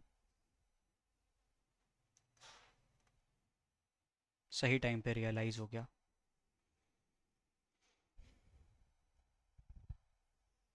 आ जाओ। जो 2 ईयर आपके क्वेश्चन में गिवन थे वो कौन कौन से थे, 2021 एंड 2022, 2021 एंड 2022। आ जाइए करते हैं अब इसे सॉल्व। ओहो हो, सबसे पहले हम क्या लेने वाले हैं, सबसे पहले हमारे पास है माय डियर स्टूडेंट्स, मैंने क्वेश्चन यहाँ पर निकाल लिया है अपने लिए ताकि मुझे बार बार ऊपर नीचे ना करना पड़े। सबसे पहले हमारे पास में क्या, नेट सेल्स। अब नेट सेल्स में हम किस तरीके से करने वाले हैं, वो हम करने वाले हैं net sales divided by net sales into 100, क्योंकि हमारा जो कॉमन बेस है वो तो सेल्स ही रहने वाला है। तो नेट सेल्स का क्या है, नेट सेल्स इनटू 100। उसके बाद आपका क्या है, लेस सीओजीएस। उसके बाद आपका क्या है, लेस सीओजीएस। तो सीओजीएस का परसेंटेज कैसे निकलेगा माय डियर स्टूडेंट्स, वो निकलेगा COGS divided by net sales into 100। उसके बाद आ जाओ नेक्स्ट पे, सीओजीएस में से नेट सेल्स निकाला तो क्या मिल गया आपको, जीपी। अब जीपी का परसेंटेज कैसे होगा, GP by net sales into 100। उसके बाद जीपी में से हम क्या करेंगे, लेस करेंगे हम किसे, जीपी में से हम लेस करने वाले हैं अदर ऑपरेटिंग एक्सपेंसेस को। मैंने वैसे यहाँ पे भी क्वेश्चन खोल लिया है, अदर ऑपरेटिंग एक्सपेंसेस को, जो कि कैसे निकलेगा, other operating expenses divided by net sales into 100। हमें कुछ नहीं करना है, हर एक एलिमेंट को कॉमन बेस से डिवाइड करके 100 से मल्टीप्लाई करना है और हर एक एलिमेंट का परसेंटेज निकालना है। तो हर एक एलिमेंट के लिए वही करना है हम। आजो आजो आजो आजो आजो। उसके बाद हमने क्या निकाल देंगे, इससे हमें क्या मिल जाएगा, ऑपरेटिंग प्रॉफिट मिल जाएगा, ऑपरेटिंग प्रॉफिट। उसका परसेंटेज कैसे निकलेगा, ओपी बाय एनएस यानी operating profit divided by net sales into 100। टिडिंग। उसके बाद आ जाओ नेक्स्ट, क्या है आपका, नेक्स्ट है आपका interest on loan, less interest on loan. वो कैसे आएगा, interest divided by net sales into 100। ठीक है, नेक्स्ट पे आ जाओ, नेक्स्ट क्या है, operating profit minus interest on loan. तो वो क्या हो जाएगा, प्रॉफिट बिफोर टैक्स। उसे हम कैसे करेंगे, PBT by net sales into 100। इस तरीके से आपका प्रॉफिट बिफोर टैक्स आ जाएगा। उसके बाद ओहो, स्पेस तो ज़्यादा बची ही नहीं।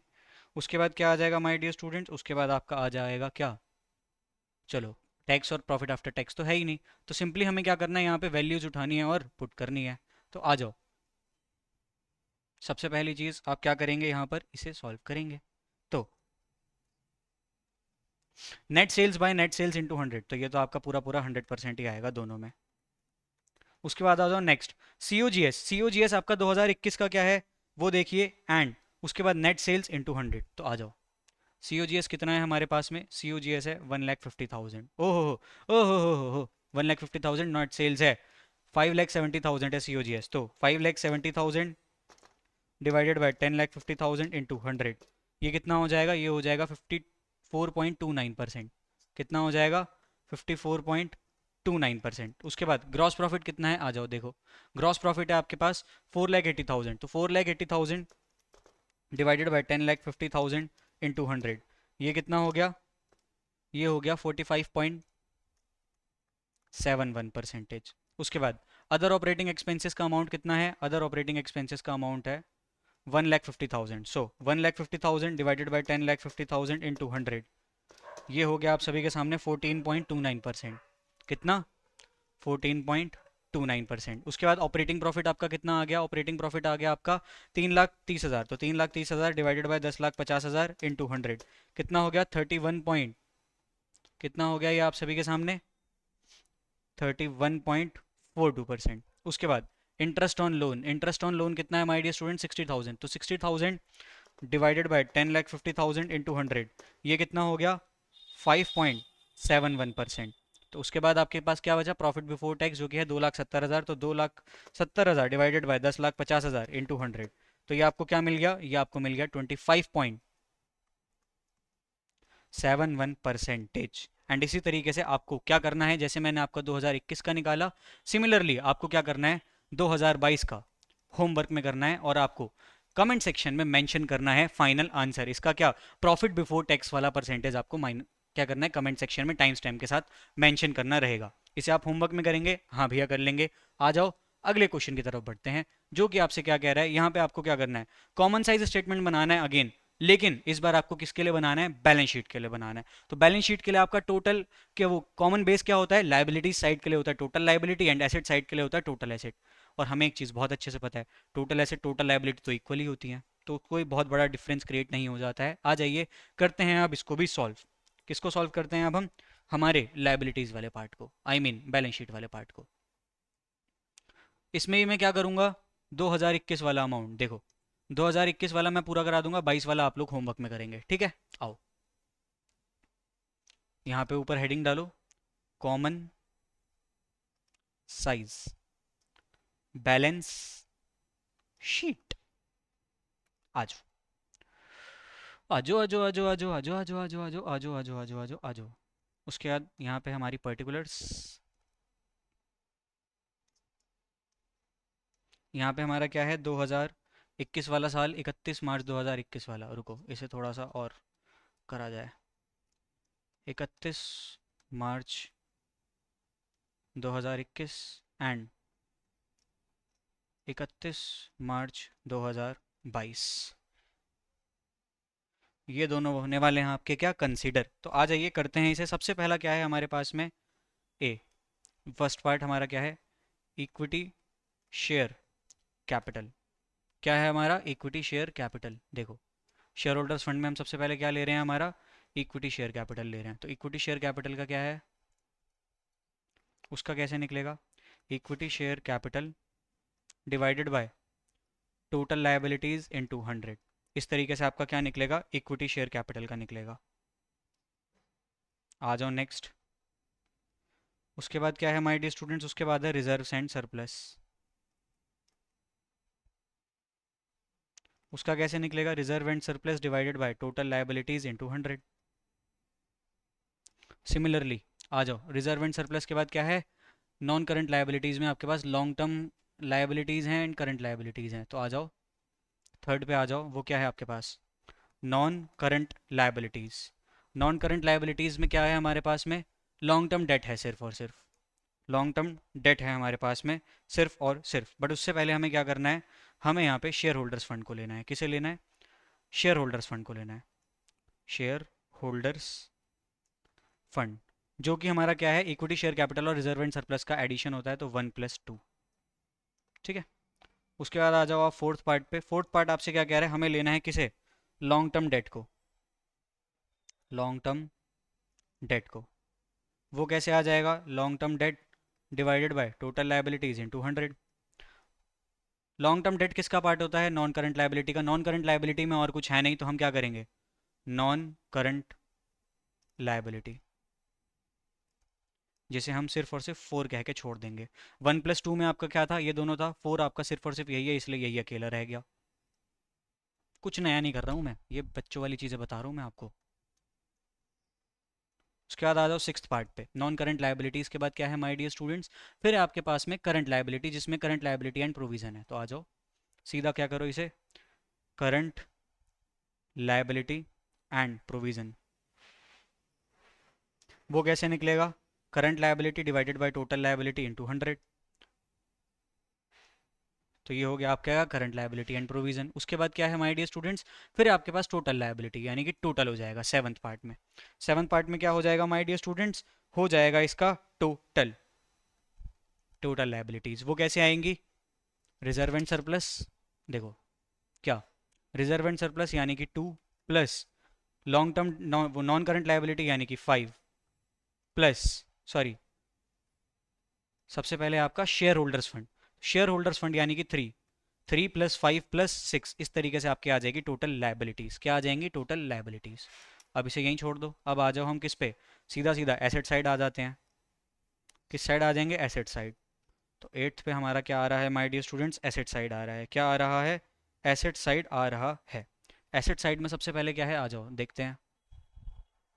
एसेट साइड में अपने पास सबसे पहले है नॉन करंट एसेट्स का फिक्स्ड एसेट्स। क्या है अपने पास, नॉन करंट एसेट का फिक्स्ड एसेट। तो आ जाओ सबसे पहले यही उठाते हैं। क्या है, फिक्स्ड एसेट।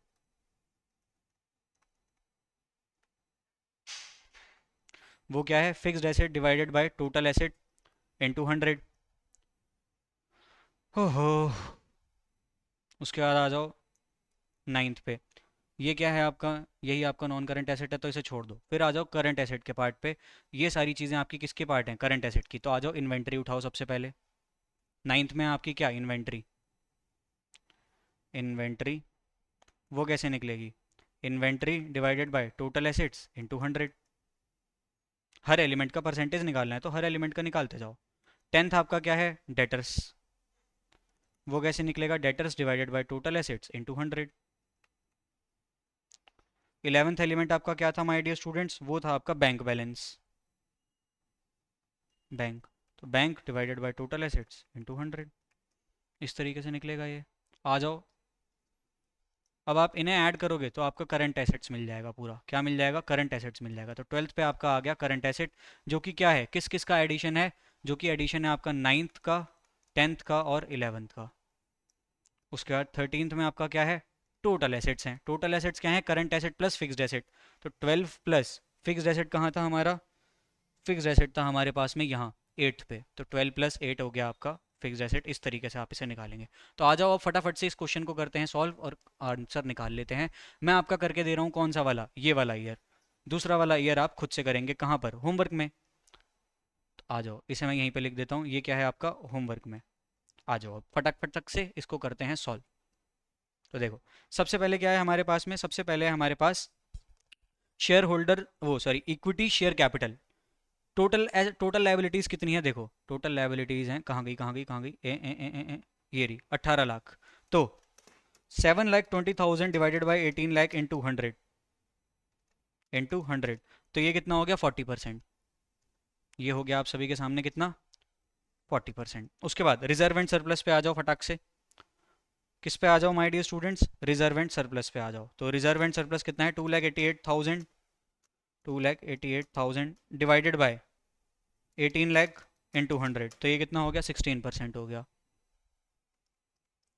उसके बाद देखो, यहाँ पे हमें क्या गिवन है? शेयर होल्डर्स फंड, वो कितना है? इन दोनों का एडिशन है, यानी कि 56% हो जाएगा। उसके बाद आ जाओ लॉन्ग टर्म डेट पे। लॉन्ग टर्म डेट आपका कितना है माय डियर स्टूडेंट्स? वो है 5,46,000। सो 5,46,000 डिवाइडेड बाय 18 लाख इंटू 100, कितना हो गया? 30.33%। कितना हो गया? 30.33%। ये भी 30.33% हो जाएगा, क्योंकि नॉन करंट लायबिलिटी और लॉन्ग टर्म डेट इक्वल हैं, इसीलिए ये भी 13.33% हो जाएगा। उसके बाद देखो करंट लायबिलिटीज़ पे आ जाओ सीधा सीधा। करंट लायबिलिटीज़ कितनी है आपकी? 2,40,000। सो 2,40,000 डिवाइडेड बाय कितना? 18 लाख इंटू 100, कितना हो गया? 13.33% हो गया। कितना हो गया? 13.33% हो गया। अब मैं आपको एक बात बताता हूँ, ये क्वेश्चन आपका गलत है। ये क्वेश्चन आपका गलत है, पता है क्यों? ये एलिमेंट्स का सम आपका 18 लाख आ ही नहीं रहा है। देखो यहाँ देखो, इनको ध्यान से देखना, आपको खुद पता चल जाएगा। 7,20,000, 7,20,000 प्लस 2,88,000, 2,88,000 प्लस 5,46,000 प्लस 2,40,000, इसका सम आ रहा है आपका पता है कितना? 17,94,000। और इन्होंने कितना दे रखा है? 18 लाख। इसीलिए ये क्वेश्चन का लायबिलिटी साइड वाला गलत है, लेकिन हम कुछ नहीं कर सकते, हमें जैसा इंस्टीट्यूट ने बोला हम वही करेंगे। अदरवाइज टोटल लायबिलिटीज़ का जो ये सम हम निकाल रहे हैं 100% आना चाहिए, बट ये नहीं आ रहा है। ये क्या आ रहा है आपका? 56% प्लस 30.33% प्लस 13.33%, तो ये हो गया आपके पास में 99.66%, जबकि ये 100% होना चाहिए था, इसीलिए ये गलत है। आ जाओ अब एसेट साइड में। Fixed asset divided by total asset. Fixed asset कितने हैं? 12,06,000 डिवाइडेड बाय 18 लाख इंटू 100, तो ये हो गया आपके सामने कितना? 67%। कितना हो गया? 67%। उसके बाद इन्वेंट्री पे आ जाओ फटाक से। इन्वेंट्री कितनी है? 2,52,000 डिवाइडेड बाय 18 लाख इंटू 100, तो इन्वेंट्री होगी आप सभी के सामने 14%। कितनी? 14%। उसके बाद आ जाओ सिमिलरली डेटर्स पे। डेटर्स कितने हैं आपके? वो हैं 1,80,000 डिवाइडेड बाई 18 लाख इंटू 100, ये हो गए 10%। कितने हो गए? 10%। उसके बाद बैंक अकाउंट कितना था? 1,62,000 डिवाइडेड बाई 18 लाख इंटू 100, तो ये कितना हो गया? 9%। अब देखो करंट एसेट कितना है? करंट एसेट है 14 प्लस 10 24, 24 प्लस 9 कितना होता है? 33%। कितना होता है? 33%। अब देखो फिक्स्ड एसेट है 67%, करंट एसेट है 33%, इन दोनों का टोटल कितना होता है? 100%। तो टोटल एसेट पार्ट वाला जो आपका था, टोटल एसेट साइड आपकी एकदम परफेक्ट है। टोटल लायबिलिटीज में आपका कहीं 6,000 का अमाउंट इंस्टीट्यूट ने गड़बड़ कर रखा है, इसीलिए उसका सम 100% नहीं आ रहा है। एंड इसी के साथ आपका क्या हो जाता है? बैलेंस शीट वाला पार्ट भी हो जाता है। ये वाला पार्ट जो आपका मैंने छोड़ दिया है, ये आपको खुद से कैलकुलेट करना है कहाँ पर? होमवर्क में। कहाँ पर करना है? होमवर्क में। अब आ जाइए, हम क्या करने वाले हैं, कॉमन साइज जो हमने एनालिसिस पढ़ा उसके कुछ एडवांटेजेस एंड डिसएडवांटेजेस की तरफ फटाफट से बढ़ जाते हैं। एंड उसके बाद हम करेंगे इस चैप्टर का आखिरी पार्ट, वो क्या है हमारा ट्रेंड एनालिसिस। क्या है ट्रेंड एनालिसिस? उससे पहले आपके भैया क्या पी लेंगे? पानी। लेकिन अभी नहीं, एडवांटेजेस एंड डिसएडवांटेजेस के बाद। चलो, सबसे पहला एडवांटेजेस क्या है? ये शो करता है changes over the years in relation to total assets, total liability या टोटल सेल्स। आज अगर मान लो मेरा सीओजीएस 70% है, अगले साल मेरा जाके सीओजीएस हो गया 60%, तो ये यही बताता है कि मेरा जो मेरा टोटल मैंने बेस लिया है उस बेस से मेरा कितना परसेंटेज चेंज हो रहा है हर साल। ये बताता है कौन? हमारा कॉमन साइज स्टेटमेंट। उसके बाद ये हेल्प कर सकता है इंटर फर्म कंपैरिजन में। मेरी फॉर्म में 70% है सीओजीएस, दूसरे की फॉर्म में 60% है, तो मैं कंपेयर कर सकता हूँ। प्रीवियस वाले में मैं कंपेयर नहीं कर सकता क्योंकि वहां पे हमारा कोई कॉमन बेस नहीं था, यहाँ पे कॉमन बेस है। मेरा सेल्स का 70% सीओजीएस है, उसका 60% है, तो मैं अपनी गलतियां आइडेंटिफाई करूंगा, उस अकॉर्डिंगली मैं भी करूंगा ताकि मेरा भी प्रॉफिट बढ़ सके। उसके बाद ये हेल्प करता है वर्टिकल एनालिसिस ऑफ फिगर्स में। वर्टिकल एनालिसिस क्या होते हैं? वर्टिकल एनालिसिस यही होते हैं जो अभी हम कर रहे हैं।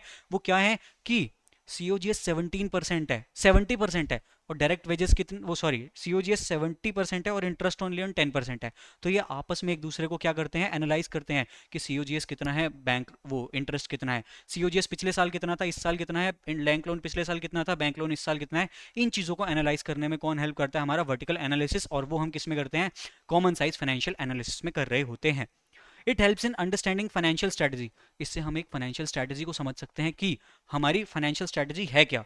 अगर हमें दिखता है, क्या दिखता है कि हमारा मशीन का परसेंट ज़्यादा है और क्या कहते हैं उसे, मतलब सॉरी, फिक्स्ड एसेट ज़्यादा है, करंट एसेट कम है, तो हमें दिखता है कि हमारी कंपनी जो है वो वर्किंग कैपिटल में कम पैसा लगाती है।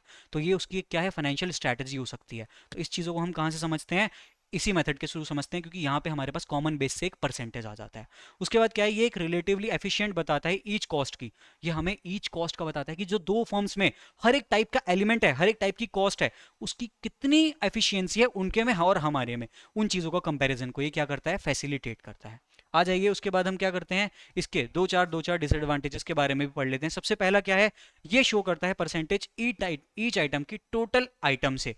लेकिन ये नहीं बताता कि चेंज, परसेंटेज चेंज जो कि हम प्रीवियस टाइम कर रहे थे ना, वो नहीं बताता है कि कितना परसेंट चेंज हुआ है। ये आपस में टोटल से बताता है लेकिन आपस में नहीं बताता है, जो कि हम प्रीवियस में पढ़ के आए हैं। यहाँ पे क्या है? It's observation are not very useful because there are more definite norms. कह रहा है देखो भाई, ये ना बहुत ज़्यादा यूजफुल नहीं है, तुम जो इतना सब कुछ निकाल रहे हो ना, इतना ज़्यादा यूजफुल नहीं है। कहते क्यों? कहते एक बात सुनो, मेरी फॉर्म जो है मेरी फॉर्म जो है वो एसएलएम यूज़ करती है डेप्रिसिएशन के लिए, उसकी फर्म डब्ल्यूटीवी यूज़ करती है, तो आपस में ये कंपैरिजन जो है वो बैठ ही नहीं सकता। तो बहुत सारे अलग अलग पॉलिसीज एंड प्रोसीजर्स हैं, बहुत सारे अलग अलग नॉर्म्स हैं, जिसके थ्रू हम इन ऑब्जर्वेशंस को इतना यूजफुल नहीं बना सकते, इतना इजीली इनको कंपैरिजन में नहीं ला सकते हैं।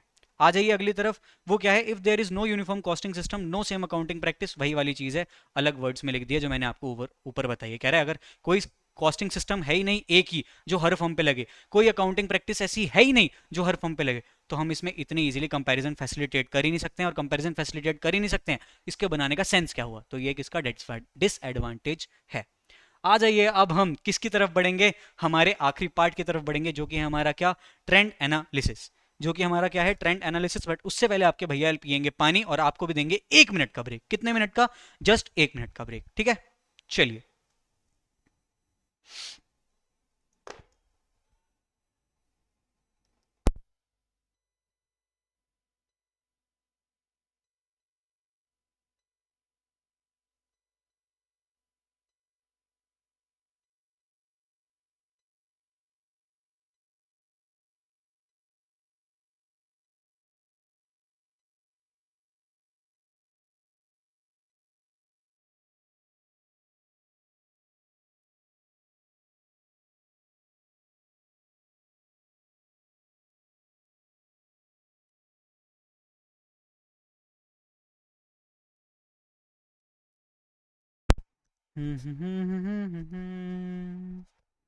जीने का सही ढंग जी सीखे हम जिसके संग, सारे जमाने जाने पहचाने, ये है डोरेमोन।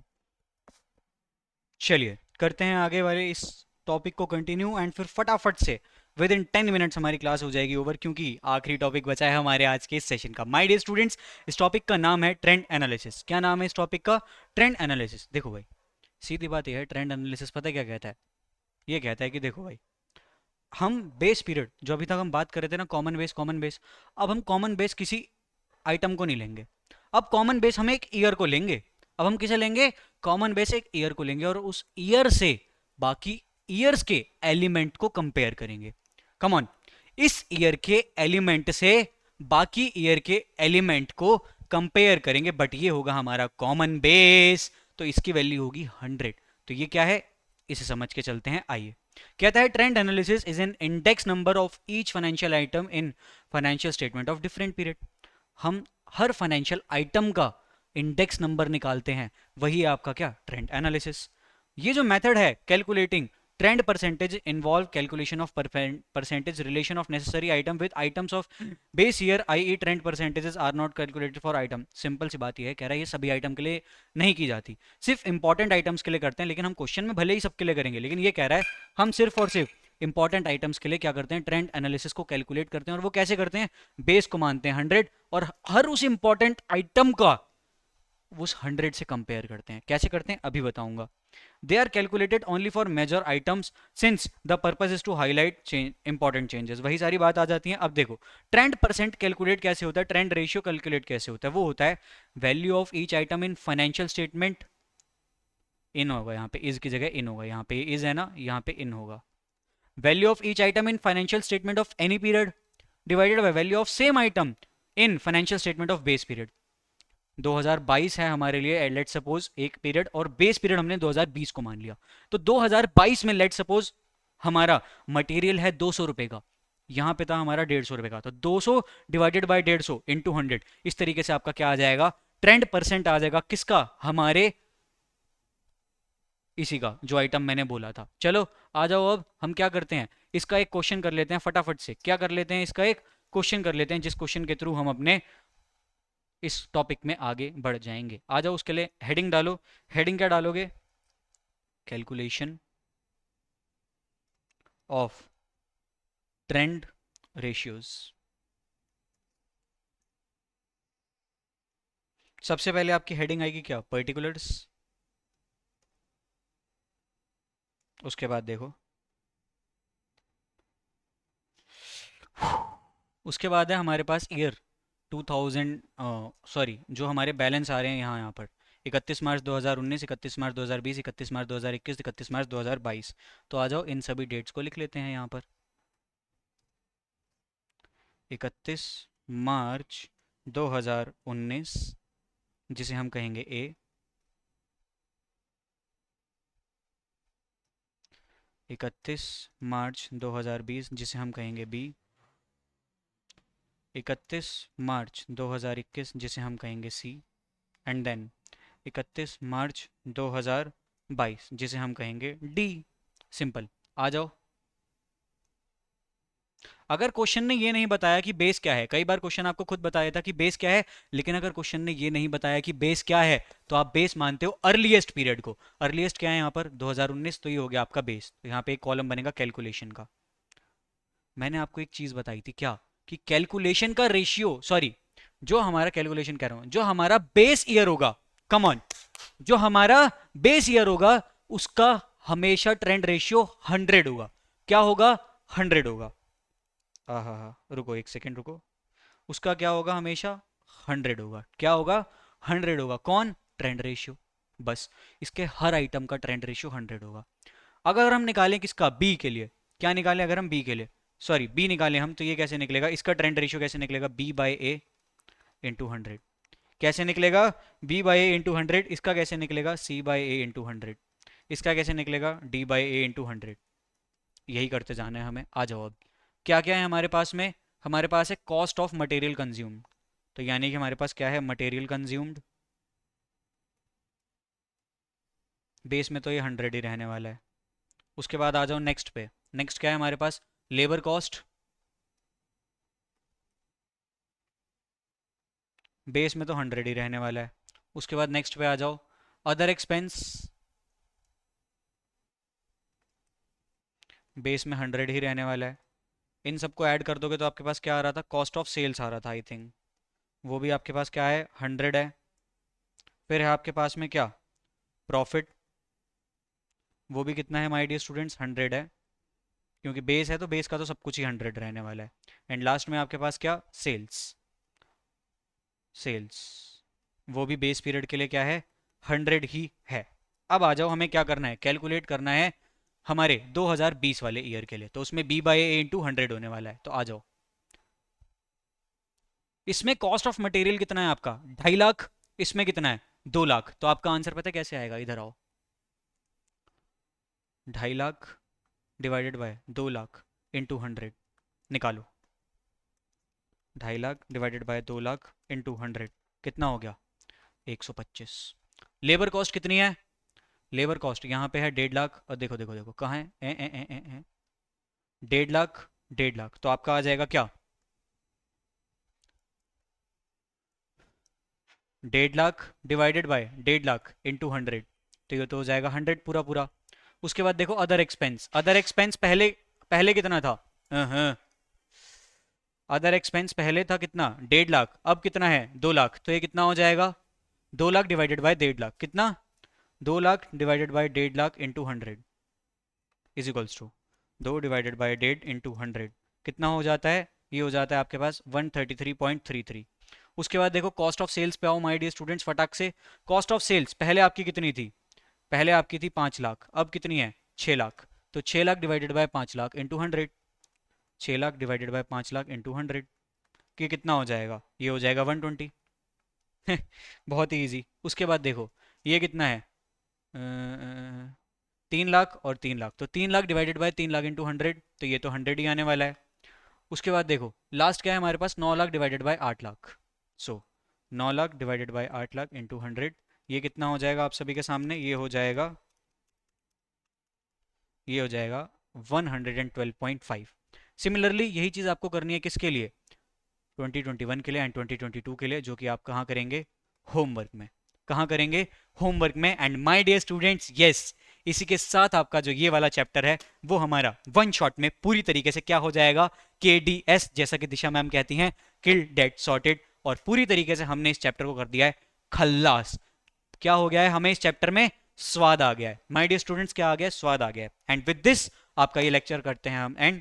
आई होप आपको आज के इस पूरे लेक्चर में मजा आया होगा, तो इस वीडियो को लाइक करना ना भूलें, अपने दोस्तों के साथ शेयर करना ना भूलें जिन्हें इसकी रिक्वायरमेंट है, एंड कमेंट में अपने रिव्यूज जरूर लिखें, एंड होमवर्क के आंसर लिखना मत भूलना, क्योंकि मैं आपके कमेंट्स को देखता हूँ, जब भी स्टूडेंट्स उसको आंसर लिखते हैं मुझे बहुत मजा आता है, मुझे बहुत स्वाद आता है, एंड वही स्वाद फिर मैं आपको देता हूँ अपने लेक्चर्स के थ्रू। उम्मीद करता हूँ एक लेक्चर आपके लिए बहुत जबरदस्त रहा होगा। Thank you so much everyone for attending this session.